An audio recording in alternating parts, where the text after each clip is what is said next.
Why do we sneeze?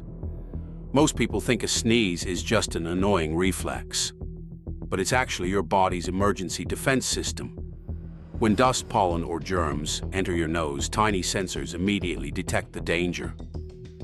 Your brain sends a signal, and your lungs force air out at incredible speed to clear your airways. One sneeze can travel over 100 miles per hour. Your body is protecting you before you even realize it.